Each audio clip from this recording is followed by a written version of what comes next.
For this video guys, ay gagawa po tayo ng dishwashing liquid. Ayan, umorder po nga ako sa online ng gagawin ko pong dishwashing liquid. Ayan, gel po yan.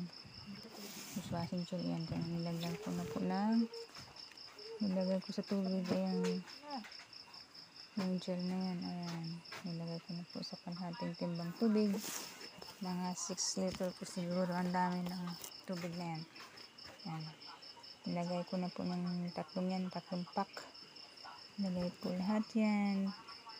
Tapos pagkatapos kong ilagay, halu-haluin maigi. Yan. Halu-haluin hanggang ma-dissolve. Matunaw yung gel. Yan. Yan. Pag wala na mga buo-buong gel, pwede na po yan. Yan. Yan. Okay na po.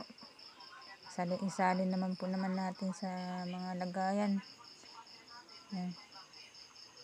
Dami ko pong lagayan gawa ng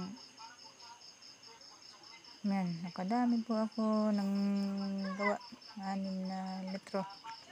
Yan, try na po natin. Ayan, mabula na. Marami na ako mahugasang pinggan yan. Thank you for watching. God bless po.